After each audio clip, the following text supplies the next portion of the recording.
Welcome back. I'm Rob Finnerty. We do have some breaking news to report this morning. A massive earthquake shook Afghanistan, reportedly exceeding a magnitude of 6. Thousands are dead and thousands more are still injured and missing. We do expect the death toll to rise throughout the day. We will keep you posted as we continue to learn more.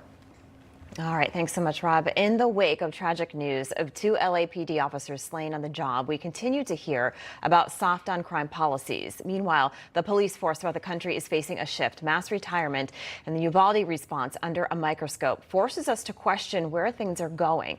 And are they going wrong? Here to discuss is spokesperson for the National Police Association, 29-year police vet and current law enforcement trainer, Betsy Brantner Smith. Welcome back to Wake Up America, Betsy. Hey, good morning. Thanks for having me. Of course. So in Uvalde, Texas, reports now showing that it took about an hour and 14 minutes from when officers arrived at the school to when they breached the door. Also, Betsy, it's showing that the door to the classroom may have actually been unlocked. And you yesterday tweeted out law enforcement and government leaders need to share info, take responsibility, and get out all the facts, good or bad. Your thoughts on what happened in Texas?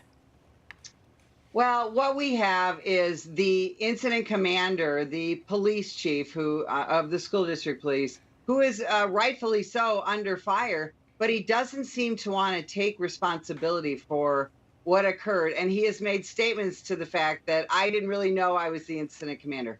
Here's the thing. For the last 20 some years since Columbine High School, law enforcement has changed our response to active shooter situations. And obviously, this failed in Uvalde. Now, I want to warn people that we've got to understand that we're approaching this from a place of hindsight bias. In other words, we all know the ending of the story now, and it's incredibly tragic. But the chief went in, took control of that scene. He didn't have a radio. He didn't have the right keys. He didn't really understand what was happening. He didn't really communicate very well. And we see from those pictures now that we had officers with rifles. One had a ballistic shield.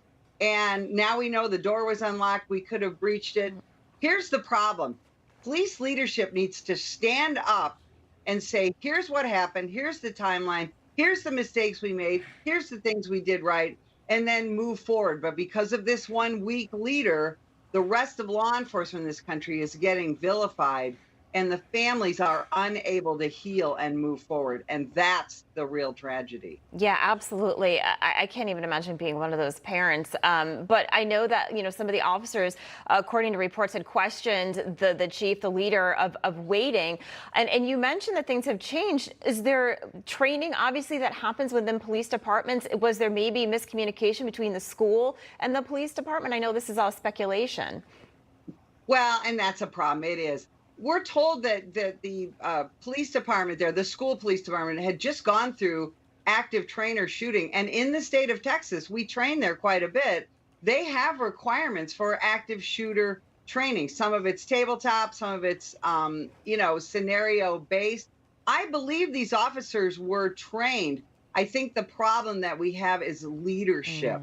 So what the chief needs to do, again, is step forward, talk about what happened, and talk about mistakes that were made. But I want to remind people that around this nation, American law enforcement is prepared for these types of situations. And I ask that people don't vilify the rest of the 750,000 police officers in this country for the mistakes of one police chief. Yeah. We will go in. We want to save your kids. We want to keep our communities safe. Absolutely. You're right, Betsy. Just to remind people that police officers across the country do everything they can to keep people safe.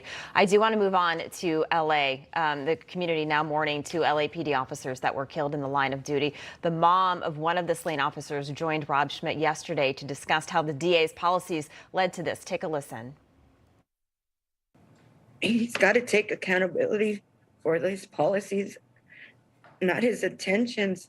If this criminal wouldn't have been left out so early, Joseph and Michael would still be here, but now we're just here to suffer. They're never coming back.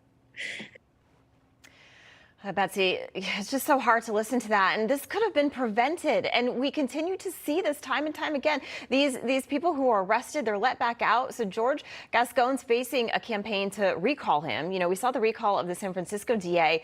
What's going on here? Because I talk to police officers every day and they struggle because they know when they arrest somebody, they're probably going to be back out. Well, and that's the frustration that we have seen over and over and over again. The murders and the shootings of police officers around the country are very often done by people who should have been in prison, like the man who shot these two El Monte police officers. And I watched that interview of that mom live, and it's heartbreaking. I have 4 kids, and it's unimaginable what she's dealing with. And yet, immediately after the murder of those police officers, George Gascon tweeted out that, oh, he's real sorry that they got killed. Remember, he used to be a cop, right? But he wants to protect the criminals, not police officers. So I hope that the people of LA County do what they did in San Francisco and recall him, because we don't need more laws. We need more police, but we need prosecutors who are going to stand up and prosecute crime. We do. Sergeant Betsy Brantner Smith, thank you so much for joining us. Thank you for all that you do. We appreciate it. Hey, I'm Rob Finnerty. Thanks for watching. If you enjoyed this video, please join the conversation in the comments below. Don't forget to subscribe, too. Hit the bell icon to be alerted to breaking news. And remember, there's a whole lot more on Newsmax TV, America's fastest growing cable news network. Newsmax TV, we're real news for real people.